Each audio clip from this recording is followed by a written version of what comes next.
ಎಲ್ಲರಿಗೂ ನಮಸ್ಕಾರ. Welcome back to my channel. ನಾನು ಲಲಿತಾ. ಇವತ್ತಿನ ಈ ಒಂದು ವಿಡಿಯೋದಲ್ಲಿ ನಾನು ಪುರಿ ಉಸ್ಲಿ ಮಾಡ್ತಾಯಿದ್ದೀನಿ. ಬನ್ನಿ ಹೇಗೆ ಮಾಡೋದು ಅಂತ ನೋಡೋಣ. ತುಂಬಾ ಚೆನ್ನಾಗಿರುತ್ತೆ. ಮೊದಲಿಗೆ ನಾನು ಒಂದು ಪಾತ್ರೆಯಲ್ಲಿ ನೀರನ್ನು ತಗೊಂಡಿದ್ದೀನಿ. ಅದು ಪುರಿನ ವಾಶ್ ಮಾಡಲಿಕ್ಕೆ. ಚೆನ್ನಾಗಿ ಪುರಿನ ತೊಳಿಬೇಕಾಗುತ್ತೆ. ಯಾಕಂದರೆ ಪುರಿನ ಉರಿಬೇಕಾದ್ರೆ ಅದನ್ನು ಬೂದಿ ಥರ ಇರುತ್ತೆ ಅದ್ರ ಮೇಲೆ, ಅದೆಲ್ಲ ಕ್ಲೀನಾಗಿ ಹೋಗಬೇಕಾಗುತ್ತೆ. ಇದನ್ನು ಚೆನ್ನಾಗಿ ತೊಳೆದ ಮೇಲೆ ಅದನ್ನು ನೆನೆಸೋಕೆ ಹೋಗಬಾರ್ದು, ನೆನೆದ್ರೆ ಚೆನ್ನಾಗಿರಲ್ಲ. ಜಸ್ಟ್ ವಾಶ್ ಮಾಡಿದ್ರೆ ಸಾಕಾಗುತ್ತೆ. ಈಗ ಅದನ್ನು ಚೆನ್ನಾಗಿ ಹಿಂಡಿ ನೀರಿನ ಅಂಶವನ್ನು ಚೆನ್ನಾಗಿ ಹಿಂಡಿ ಒಂದು ಬೌಲ್ನಲ್ಲಿ ಅದನ್ನು ನಾನು ಇಟ್ಕೋತಾ ಇದ್ದೀನಿ. ಒಂದು ಬೌಲ್ನಲ್ಲಿ ಇಟ್ಕೊಂಡ್ಮೇಲೆ ನಂತರ ನಾವು ಒಂದು ಕಡಾಯಿಯಲ್ಲಿ ಎಣ್ಣೆನ ಬಿಸಿ ಮಾಡ್ಕೊಳ್ಳೋಣ. ಇದು ಒಗ್ಗರಣೆಗೆ.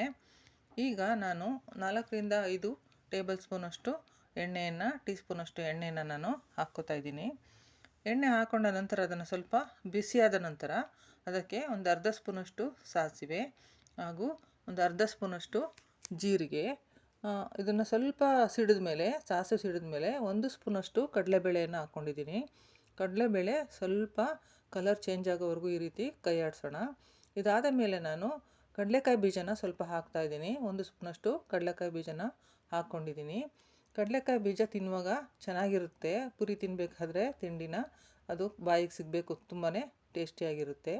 ಸೊ ಇದು ಕೆಂಪಗಾದ ಮೇಲೆ ನಾನು ಈಗಾಗಲೇ ಹೆಚ್ಚಿಟ್ಟುಕೊಂಡಿರ್ತಕ್ಕಂತಹ ಈರುಳ್ಳಿ ಮತ್ತು ಹಸಿರುಮೆಣಸಿನ್ಕಾಯಿಯನ್ನು ಹಾಕ್ತಾಯಿದ್ದೇನೆ. ಈಗ ಈ ಒಂದು ಈರುಳ್ಳಿಯನ್ನು ನಾನು 2 ದಪ್ಪ ಗಡ್ಡೆ ತೊಗೊಂಡಿದ್ದೆ. ಹಾಗೆಯೇ ಒಂದು 4-5 ಹಸಿರುಮೆಣಸಿನ್ಕಾಯನ್ನು ಹೆಚ್ಚಿ ಈ ರೀತಿ ಹಾಕ್ಕೊಳ್ತಾ ಇದ್ದೀನಿ. ಇವೆರಡನ್ನು ಸೇರಿಸಿದ ನಂತರ ಹಸಿ ಕರಿಬೇವಿನ ಎಲೆಗಳನ್ನು ನಾನು 1 ಕಡ್ಡಿ ತೊಗೊಂಡಿದ್ದೆ, ಅದನ್ನು ಕೂಡ ಸೇರಿಸ್ತಾ ಇದ್ದೀನಿ. ಈಗ ಇದೆಲ್ಲವನ್ನು ನಾವು ಒಂದು ಮೀಡಿಯಮ್ ಫ್ಲೇಮ್ ಇಟ್ಕೊಂಡು ಫ್ರೈ ಮಾಡೋಣ. ಈ ರೀತಿಯಾಗಿ ಸ್ವಲ್ಪ ಅದು ಮೆತ್ತಗಾಗೋವರೆಗೂ ಈರುಳ್ಳಿ ಈ ರೀತಿ ಫ್ರೈ ಮಾಡೋಣ. ಈ ರೀತಿ ಫ್ರೈ ಮಾಡಿದ ನಂತರ ನಾವು ಈಗಾಗಲೇ ಹೆಚ್ಚಿಟ್ಟುಕೊಂಡಿರ್ತಕ್ಕಂಥ 1 ಟೊಮೊಟೊ ಹಣ್ಣನ್ನು ನಾನು ಇಲ್ಲಿ ಸೇರಿಸ್ತಾ ಇದ್ದೇನೆ. ಟೊಮೊಟೊ ಹಣ್ಣನ್ನು ಕೂಡ ನಾನು ಸಣ್ಣಗೆ ಹೆಚ್ಚಿಟ್ಕೊಂಡಿದ್ದೆ. ಈಗ ಇದಕ್ಕೆ ಒಂದು ಚಿಟಿಕೆ ಉಪ್ಪನ್ನು ಹಾಕ್ತಾಯಿದ್ದೀನಿ ಟೊಮೊಟೊ ಹಣ್ಣಿಗೆ. ಯಾಕಂದರೆ ಅದು ಬೇಗ ಮೆತ್ತಗಾಗುತ್ತೆ. ಜಾಸ್ತಿ ಹಾಕಬಾರ್ದು, ಒಂದು ಚಿಟಿಕೆ ಹಾಕಿ ಈ ರೀತಿ ಕೈ ಆಡಿಸ್ಬೇಕಾಗುತ್ತೆ. ನಂತರ ಈಗಾಗಲೇ ನಾವು ಒಂದು ಪುರಿಯನ್ನು ಒಂದು ಬೌಲ್ನಲ್ಲಿ ವಾಶ್ ಮಾಡಿ ಎತ್ತಿಟ್ಕೊಂಡಿದ್ವಲ್ಲ, ಅದನ್ನು ಈ ಒಂದು ಸಮಯದಲ್ಲಿ ಸೇರಿಸ್ತಾ ಇದ್ದೀನಿ. ಪುರಿಯನ್ನು ಚೆನ್ನಾಗಿ ತೊಳೆದು ಅದರಲ್ಲಿರೋ ನೀರಿನಂಶ ಹಿಂಡಿ ಈಗ ಇದನ್ನು ಸೇರಿಸ್ತಾ ಇದ್ದೀನಿ. ಇದನ್ನು ಚೆನ್ನಾಗಿ ಮಿಕ್ಸ್ ಮಾಡೋದಕ್ಕಿಂತ ಮುಂಚೆ ಇದಕ್ಕೆ 1 ಸ್ಪೂನು ನಾನು ಸಾಲ್ಟನ್ನು ಹಾಕ್ತಾಯಿದ್ದೀನಿ. ನಾವು ನೋಡಿ ಹಾಕೋಬೋದು. ನಾನು ಮೊದಲೇ ಸ್ವಲ್ಪ ಒಂದು ಚಿಟಿಕೆ ಹಾಕ್ಕೊಂಡಿದ್ರಿಂದ 1 ಸ್ಪೂನ್ ಸಾಕು. ಹಾಗೆ ಅರ್ಧ ಸ್ಪೂನು ಅರಿಶಿಣವನ್ನು ಸೇರಿಸ್ತಾ ಇದ್ದೇನೆ.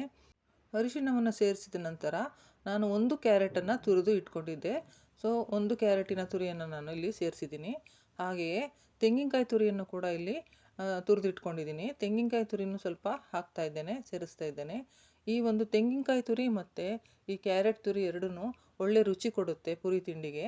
ಈಗ ಇದಕ್ಕೆ ನಾನು ಸಣ್ಣದಾಗಿ ಹೆಚ್ಚಿಟ್ಟುಕೊಂಡಿರ್ತಕ್ಕಂಥ ಕೊತ್ತಂಬರಿ ಸೊಪ್ಪನ್ನು ಕೊನೆಯದಾಗಿ ಸೇರಿಸಿದ್ದೀನಿ. ಇದು 3ರ ಮಿಶ್ರಣ ತುಂಬಾ ರುಚಿಯಾಗಿರುತ್ತೆ. ಈಗ ನಾವು ಫ್ಲೇಮನ್ನು ಕಡಿಮೆ ಇಟ್ಕೊಳ್ಳೋಣ. ಲೋ ಫ್ಲೇಮ್ನಲ್ಲಿ ಇದನ್ನೆಲ್ಲ ಈ ರೀತಿ ಫ್ರೈ ಮಾಡಬೇಕಾಗುತ್ತೆ. ಎಲ್ಲವೂ ಚೆನ್ನಾಗಿ ಮಿಕ್ಸ್ ಆಗಬೇಕು. ಈ ಒಂದು ಪುರಿ ಉಸ್ಲಿ ದೊಡ್ಡವರಿಗೆ ಅಂತಲ್ಲ, ಮಕ್ಕಳಿಗೂ ತುಂಬಾ ಇಷ್ಟ ಆಗುತ್ತೆ. ಮಕ್ಕಳು ತುಂಬ ಇಷ್ಟಪಟ್ಟು ಇದನ್ನು ತಿಂತಾರೆ. ಈಗ ಫ್ಲೇಮನ್ನು ಆಫ್ ಮಾಡ್ಕೊಳ್ಳೋಣ ನಾವು. ನೋಡಿ ತಯಾರಾಯಿತು. ಒಂದು ಪ್ಲೇಟಿಗೆ ಇದನ್ನು ಸರ್ವ್ ಮಾಡ್ಕೊಳ್ಳೋಣ. ಈ ಒಂದು ಪುರಿ ಉಸ್ಲಿ ಬೆಳಗಿನ ನಾಷ್ಟ ಏನಾದರೂ ಅರ್ಜೆಂಟ್ ಮಾಡೋದಿದ್ದಾಗ ಆವಾಗಲೂ ಮಾಡ್ಕೋಬೋದು. ಮತ್ತು ಮಕ್ಕಳು ಇಷ್ಟಪಟ್ಟು ಕೇಳಿದಾಗಲೂ ಕೂಡ ಅವರಿಗೆ ಮಾಡಿಕೊಡ್ಬೋದು. ಸಂಜೆ ಕಾಫಿ ಟೀ ಜೊತೆಗೆ ಕೂಡ ತುಂಬಾ ಚೆನ್ನಾಗಿರುತ್ತೆ ಫ್ರೆಂಡ್ಸ್. ಈ ವಿಡಿಯೋನ ಕಂಪ್ಲೀಟಾಗಿ ನೋಡಿ, ಲೈಕ್, ಶೇರ್, ಸಬ್ಸ್ಕ್ರೈಬ್ ಮಾಡ್ಕೊಳ್ಳಿ. ಹಾಗೂ ಮುಂದಿನ ವಿಡಿಯೋದಲ್ಲಿ ಸಿಗೋಣ. Thanks for watching.